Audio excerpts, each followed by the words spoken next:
Well, for 2 weeks of comic book releases, DC has been disappointing me now, but the last comic that I read did give me a nice brief ray of light shining in it, pun absolutely intended. I'm Peter Franson from christiangeekcentral.com and Spirit Blade Productions. Welcome to Essential Issues Weekly, where I talk about DC Comics 1 week after their release on the Ultra tier of the DC Universe Infinite subscription service.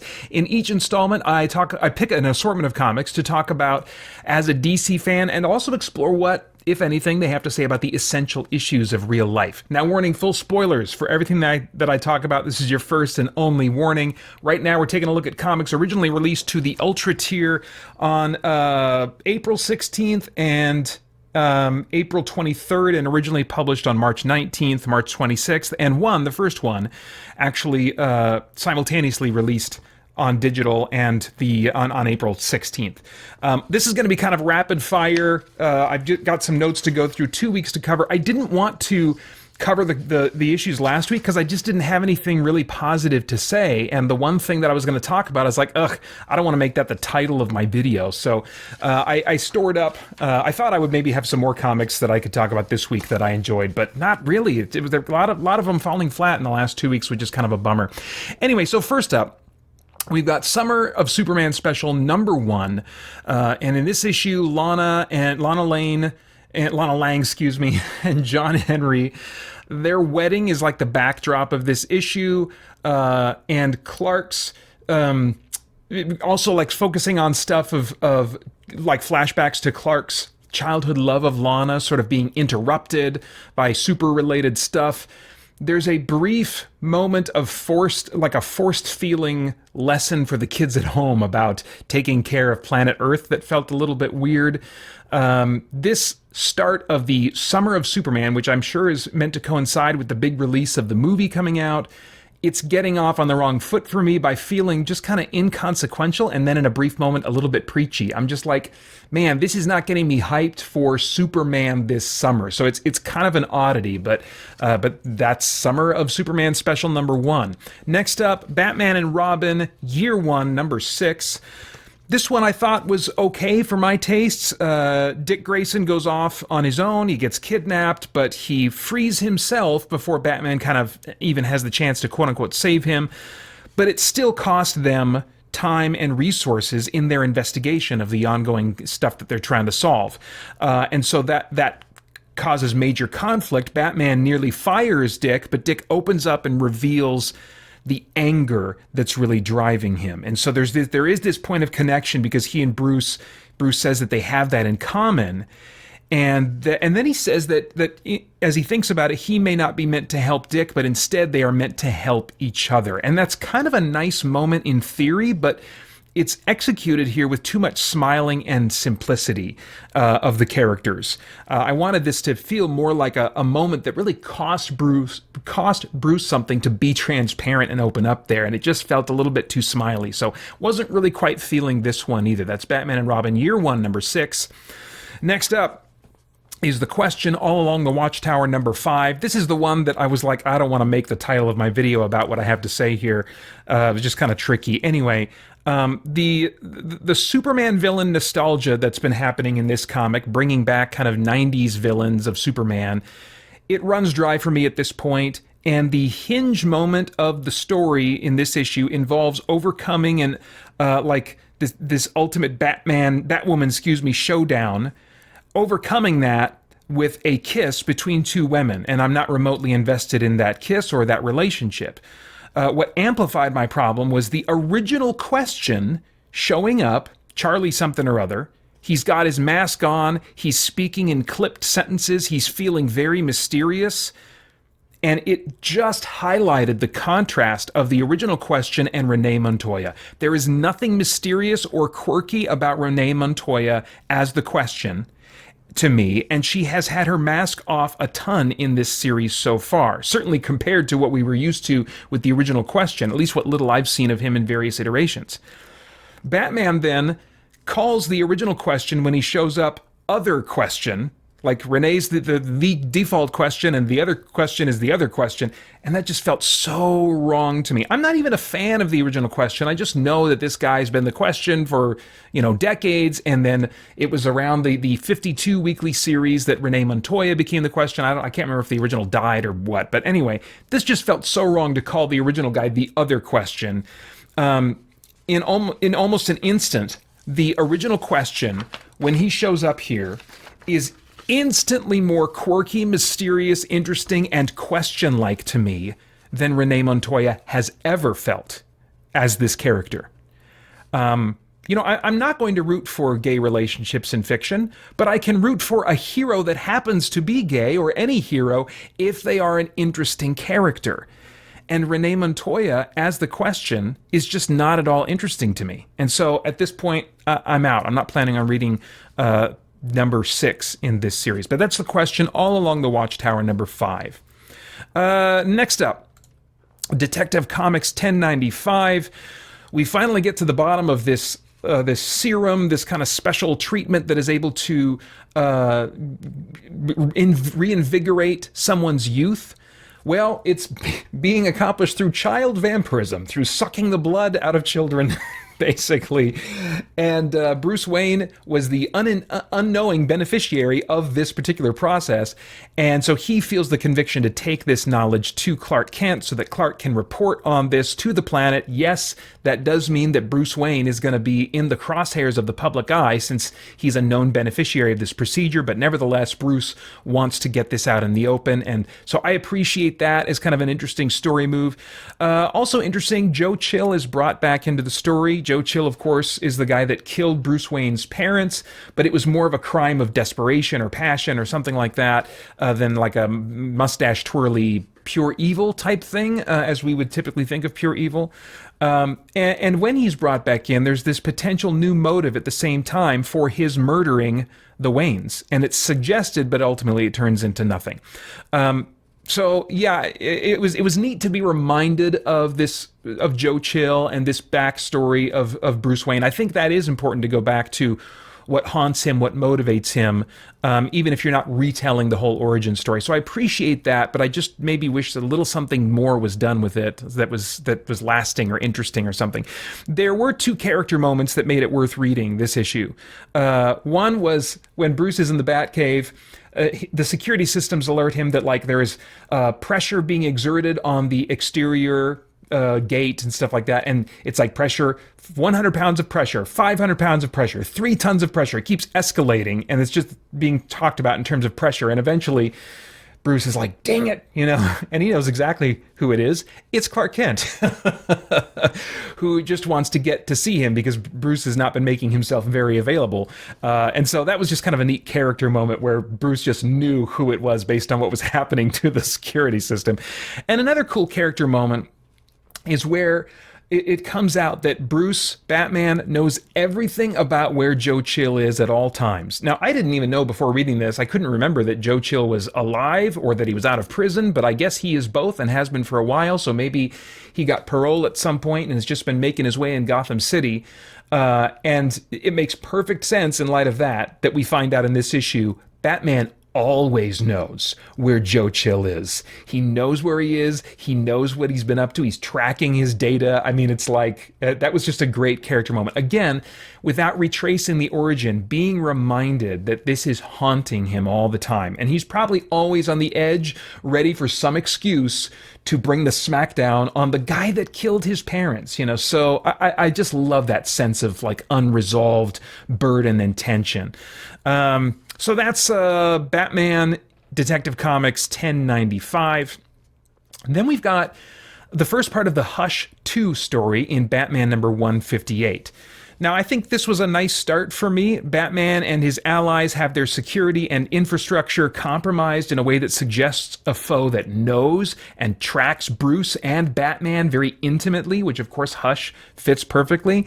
There's a nice setup of the threat, but it really ends this issue by just telling us what the cover and the marketing have already been screaming out loud, which is Hush is back. And so, yeah, beyond that, the jury's way out for me on whether this is going to be a worthy follow-up to the original Hush story. Next up, Justice League Unlimited number 6. It's kind of a busy book. I guess I'm noticing that the deeper we get into this. The coolest thing about the issue for me here is the reveal of the Legion of Doom, which they kind of do on the cover, but the reveal is kind of like the last page. And it's good that I didn't look at the cover, because the last page actually feels like it's supposed to be a reveal of who's in the Legion of Doom, which the cover gives away, and I think that's a bit of a shame. But one of the big reveals is that Lex and Sinestro are on the team, despite being kind of working with good guys elsewhere in the DC universe lately. So that's kind of a cool reveal. But it was only cool for me because I didn't even look at the cover. I was just like, okay, let's read this one, I'm not happy that a reveal that Bizarro is back and on the Legion of Doom, unless they Frankenstein him. For me to take him seriously as a threat, I need him not talking backwards and being goofy. I need him to be a silent, groaning, kind of creepy Frankenstein monster. Only very rarely is he written that way. We don't get a sense of how he's going to be written yet, but I'm not optimistic. The Airwave betrayal, the young hero that joined the Justice League, and it was revealed very early on that he is there to work against the Justice League and is feeling very conflicted about that. Well, that betrayal finally happens in Justice League Unlimited number 5. Is this number 5 or is this number 6? I think it's number 5. Yeah, okay. Sorry. So it happens near the end, almost feels like a throwaway moment, in which case the previous build-up feels a bit wasted. So I hope that they really lean into that part of the story next issue. Otherwise, there's just lots of action, and for me, too many characters. So that there's a lot of characters, a lot of stuff happening, including a Z-lister guy, I can't even remember his name, Sonic Screaming Man, I don't know. And it's not what I want from this unlimited Justice League format. I like the idea, it's an interesting concept that pretty much every hero in the DC universe is kind of invited to be a member of the Justice League or becomes a member. But because then you get to focus on some Z-list characters. But if you're going to bring in a Z-list character, dude, I'm up for making most of the issue about the Z-list character. Introduce me to him. Tell me why he or she is cool and why I should care. But instead, if they're just given a little bit of dialogue here and there, they're just taking up space given to other types of character focus that could be happening. And so it just feels like a lot of busyness, a lot happening on, and that's not really what I want from this book or books in general. But that's Justice League Unlimited number 5. Next up is Superman number 24. We're done with the Doomsday story, getting into some other stuff now, and I am all over Lois having superpowers at this point. In fact, I was even asking myself, why don't people recognize that she's Lois Lane? Has that been addressed? It probably has, and I don't remember it because I have crappy memory. But at this point, I'm so over the Lois Lane having superpowers thing that I'm starting to nitpick and stuff like that. So that's when I know, like, okay, if I'm not giving it the benefit of the doubt in various areas, it's wearing thin, it's wearing on me. I also dislike the Supercorp concept at this point. It's just, I'm over it, I should say, where Lex Luthor gave control of his company over to Superman, rebranding it Supercorp. And it's just been going on long enough that I'm like, I'm ready for a different status quo. I'm done keeping track of Mercy Graves and Lena Luthor and what's happening at Supercorp. I'm ready for stories about Superman and what he is thinking and feeling instead of just these various busy situations that he is reacting to. So hopefully we'll get to that soon. I don't know. In the meantime, my patience is being tested with Superman 24. Next up, Wonder Woman 19, another one that's been trying my patience. At this point, Tom King's run, particularly this storyline involving the Sovereign, has just gone on way too long for me. The story of Sovereign does come to an end here, or at least the main conflict with him comes to an end, and he is defeated in such a humiliating way that it pretty much ruins him as a villain for me. Like, I can't imagine him ever being a threat again.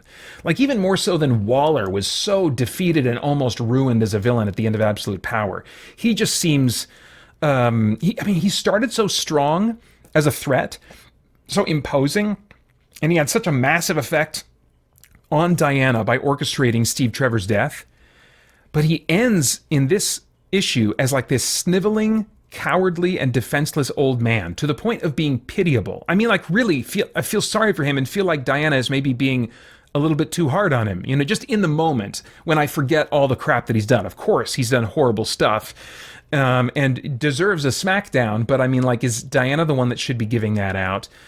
And she doesn't really. In this issue, it's her daughter in these flash forward sequences that have been the conceit for Sovereign narrating this whole storyline. He's telling the story of the past of Wonder Woman to Wonder Woman's daughter, Trinity. And Trinity echoes her mother's actions in those scenes in this issue, in that she brings physical smackdown on someone that coincides with their sexist remark.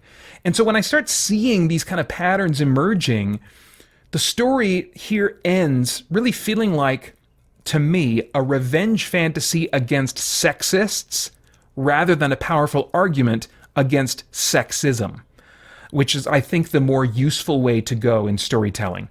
When Diana says at one point in this story that violence is not her weapon of choice and she instead chooses love, it feels so hollow and false because she has felt, especially recently, like a vehicle for the writers, or perhaps intended for the readers, revenge fantasies. And certainly she does not feel to me like the beacon or example that this story seems to think she is serving as. Now, I hate the damage that sexism does in its various forms. But this story, I think, especially as we've gotten toward the end of it, encourages anger and antagonism against sexists rather than lighting the way to something better. It may feel gratifying for some to read, but I can't imagine it's going to persuade or lead to a better dialogue between those with opposing viewpoints on the issues raised. Now, if the new story arc is still written by Tom King, I'm not necessarily out, because I've really enjoyed a number of other things that he's written. But I do need to see a major shift in his storytelling style with Wonder Woman going forward if I'm going to stick with it. I've really enjoyed, like I said, other stuff that he's done, but more like this, and I might be done with Wonder Woman until a new creative team takes over. If this continues and I keep reading and reporting on it, it's only going to be for that, to make content about comic book writing that is clearly trying to hammer home some messaging. That's what Essential Issues is largely about, is looking for messaging and commenting on it. I'm not going to be looking to make a stink about it, but I mean, if it really is this clear and overt, I'll feel obligated to make some comments on it. But for my own preferences, I'm just about done unless something changes, which is really weird to say because for at least half of this run, I was just loving what was going on. But that's Wonder Woman 19. Okay, 2 more to go. Black Canary Best of the Best, number 5. We get more insight into why Dinah Lance followed in her mother's footsteps. I just love how character-driven this has been. I love the cover of this because it shows mother and daughter crime fighting back to back. It's such a beautiful image when I think about all the conflict and tension we've seen between mother and daughter throughout this miniseries. So I mean, like, it almost brought tears to my eyes just seeing that image in the context of the story so far. And the conflict between them, again in this issue, is ultimately undergirded by this really sort of dysfunctional love that they do genuinely have for each other. And the cancer situation with her mother dying of cancer, that's sadly common enough. Certainly a number of people have not experienced that. I haven't experienced that, so I can't relate to that. But I think it's this emphasized version of a scenario that many adult children can relate to just as their parents are getting older, as they're recognizing, my parents are not going to be around forever. And maybe there's, among many adult children, some frustration or unresolved issues because of elements of how they were raised or something in the past with their parent that is kind of in conflict with the fact that the inevitability of their parents' death surfaces this fact that they do love their parents and they don't want to lose them. So it's heavy stuff, and in some ways some relatable stuff, I think. It's possibly stretching the story a little too long now. I'm hoping that next issue will be the end if not this story, and I think 6 is likely to be, a 6-issue run, that sounds about right, then if it's not the end of the story, at least the end of the match between Shiva and Black Canary that's been kind of the centerpiece that all this has been dancing around. So anyway, Black Canary, best of the best. Number 5 is what that was. Finally, Green Lantern number 21. Still really enjoying Jeremy Adams' run on Green Lantern, and just thought I'd highlight the little nugget this time that once again seems noticeably consistent with a biblical Christian perspective. Let me jump to that moment here. Okay, it's near the end of the issue where Hal Jordan and Carol Ferris as Green Lantern and Star Sapphire have this encounter with Hector Hammond, who at some point, I'm going to have to track down when this happened, because I didn't catch this story, I don't think, unless I forgot. His head's shrunk now, so he's not like this just huge head with atrophied limbs. He's like a normal-looking guy, like he started out way back in the day. But they have this encounter, makes Hal suspicious, and as Hector leaves, he says, "My gut tells me something's wrong." And Carol says, "Your gut is wildly unreliable, but I agree." And I just love that little nugget there, because what do you see in Hollywood, in comics, in all kinds of mainstream entertainment writing? We've seen it for decades now. If the hero says, "I've got a bad feeling about this. My gut tells me this. I know in my heart that this," then, well, that's going to be written so that that's true. Whatever they have said is true. And so what's been put forth in fiction again and again and again and again is that feelings are reliable. We should follow our feelings, follow our gut. Our feelings are probably right. And in this case, although Carol does say, "I agree, something seems off," and then Hal follows up, said, "So, okay, we go in there and we figure out the truth." Yeah, all right. So yeah, let's not depend on the gut thing. Let's actually investigate. But just the fact that she says, "Your gut is wildly unreliable," I was like, thank you. Thank you for casting some doubt on the nature of our gut and our inner self, because our inner self and our inner self's feelings can totally lead us astray.